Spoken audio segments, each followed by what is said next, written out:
Realizing that their father was dead, Joseph's brothers said, "What if Joseph still bears a grudge against us and pays us back in full for all the wrong that we did to him?" So they approached Joseph, saying, "Your father gave this instruction before he died. Say to Joseph, 'I beg you, forgive the crime of your brothers and the wrong they did in harming you. Now therefore, please forgive the crime of the servants of the God of your father.' Joseph wept when they spoke to him. Then his brothers also wept, fell down before him and said, 'We are here as your slaves.' But Joseph said to them, 'Do not be afraid. Am I in the place of God? Even though you intended to do me harm, God intended it for good, in order to preserve a numerous people, as he is doing today. So have no fear. I myself will provide for you and your little ones.' In this way, he reassured them, speaking kindly to them." The word of the Lord. Thanks be to God. It seems as if someone is always at war somewhere in the world. We long for times of peace. We live in times of strife. During the war in Bosnia and Herzegovina in the mid-90s, Stanislav Kralman fought with the Croatian defense against the Bosnian army. Now remember, you're going to have to remember this. He's Croatian. He fought against the Bosnians. Got it? Okay. Who is he? He's Croatian. This all means nothing to me. I know none of these people. But for them, it was personal. The conflict was brutal, pitting neighbor against neighbor, tearing communities apart in places where Bosnian Muslims, or Bosniaks, Croats, and Serbs had lived side by side for decades. Stanislav was taken prisoner in his own village by men he knew. At the time of his arrest, Stanislav was questioned by the local military police before being taken to a house with other detainees. The women and children were kept in one place and the men in another. Over the next 5 or 6 days, Stanislav was beaten and endured other cruelties he refuses to talk about even to this day. The commander of the prison, whom Stanislav knew, stopped him from being hurt more badly. Joseph and his brothers, a tale of a very self-assured and perhaps pompous young man and his incredibly jealous siblings. At least the boys were. We don't know anything about the girls.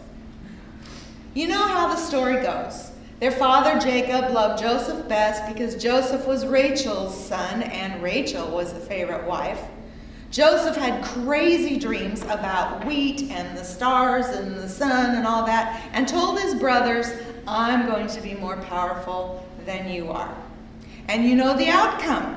The loving brothers grabbed Joseph, threw him in a deep pit in the ground, tore that beautiful coat that their father had given him. By the way, it's not a beautiful Technicolor dream coat, it's just a long sleeve coat. They smeared it with goat's blood and told Dad that Joseph was dead. Oh, and they sold Joseph to be a slave. It's not a happy story. It's a story of anger and jealousy and violence, and it's terrible. Andrew Lloyd Webber and Tim Rice turned it into a wonderful romp of a story. But it's not a fun story. Joseph must have been terrified and devastated and angry. All those years sent away from the family he did love by the family who did not love him. The Bosnian army captors singled out the younger prisoners, including Stanislav, to carry heavy loads up to the front lines and dig trenches. Why is it that soldiers always end up digging trenches? It just seems to be the way. Now, Stanislav could see the detainees on the other side doing the same thing. They were like a living wall between the two armies. The soldiers told them, "Don't worry, you won't get shot by the other side." How would you feel? Despite the reassurances, 7 men of the 20 in their group were killed. 3 died right in Stanislav's arms. 3 others were killed by a man who had been his neighbor. During the war, ordinary people on all sides were rounded up and exchanged for prisoners. After 5 months, 150 days, Stanislav was released in one of these swaps. He spent some time with his wife and his daughter, who had relocated to Germany. Then he returned to his village and rejoined the army. From the moment Joseph's brothers grabbed him, Joseph's life was one tumultuous, frightening moment after another, until he impressed the Pharaoh with those dream interpretation skills.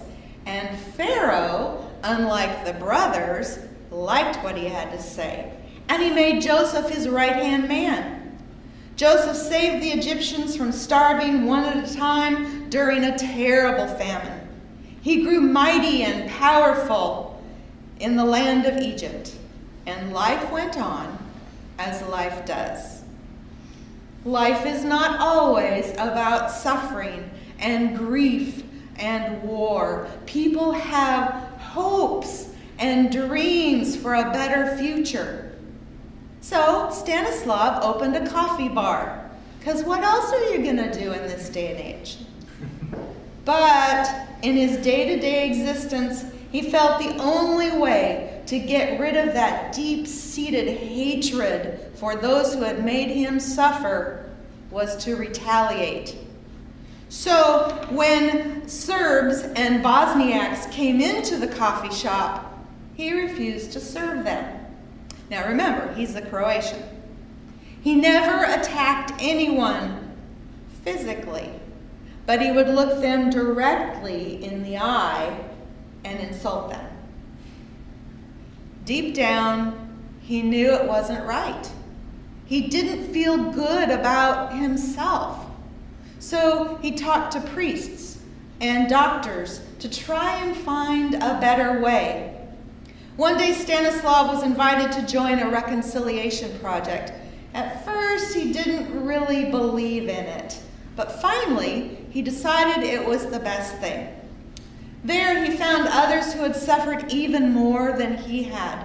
When he heard the story of a man who said that Bosnian Croats, Stanislav's own people, had raped his wife and daughter, Stanislav was devastated. And in that moment, he realized retaliation was not the way. What would Joseph do? He had given his brothers food, he'd shown them mercy, he provided them with safety, but now their father was dead. There was no one to stand between them anymore, and Joseph could finally have that sweet revenge. The brothers were terrified. Here was Joseph, the brother to whom they had been downright evil, now the second most powerful man in Egypt, and they were at his mercy. So they made up this flimsy story about how Jacob left the instructions, be nice to your brothers. Forgive them of their crimes against you. But what would Joseph do? What would you do? We have a lot of choices to make in times of turmoil. You know those moments. You're either mad as a hatter or wounded as a baby bird that's been pushed out of the nest. Or maybe you're just a really angry baby bird. But whatever has happened, your emotions are ragged. Your psyche is just torn to bits. Your nights are sleepless, and someone else is involved in this royal mess in your life. Someone else is responsible for the churning in your gut and those conversations that are racing over and over again through your head. Because life is not the way you know it should be, and you just can't seem to fix it. So you have choices to make. Option number 1. You can just gripe and grumble and tell anyone who will listen about how miserable the situation is, or how awful that person is, and how wretched they have made you. And that forgiveness thing, some translations say 70 times 7, some say 77 as we had today. Either way, that forgiveness thing, you never forgive.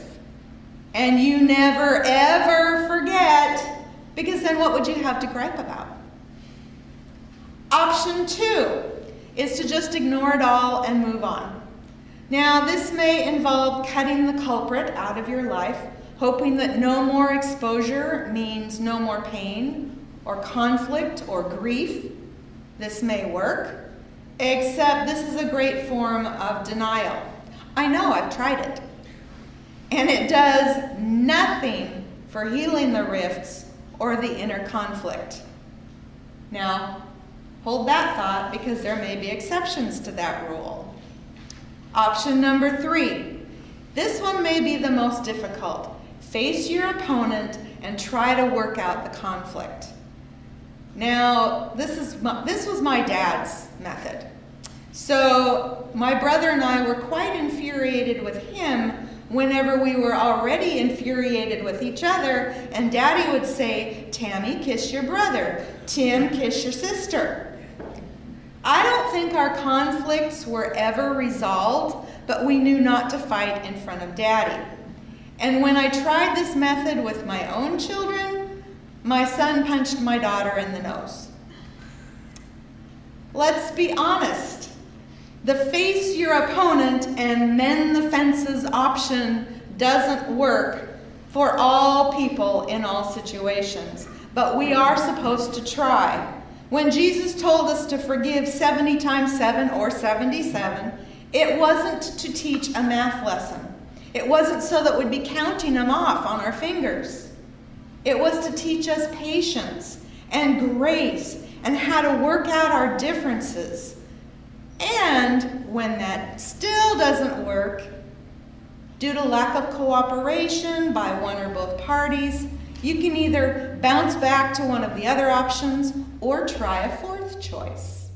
Option 4, work through the issue in other healthy ways, such as therapy, prayer, and then move on with your life. It may turn out that the healthiest thing to do is cut that person out of your life, as harsh as that seems. But forgiving them is still essential for your soul. It's that old adage, holding on to anger is like drinking poison and waiting for the other person to die. So work on the forgive and forget. Maybe don't forget too much just to be safe, but the forgive for the good of your soul. And then walk away. Shake the dust off your sandals, just like Jesus did when he left Jerusalem, knowing that you may be able to do nothing to repair the damage, but you can build a healthy future for yourself and the other people in your life. Stanislav could not mend fences with those who had held him captive or tortured him, but he could heal in other ways, and he could bring that healing to other people.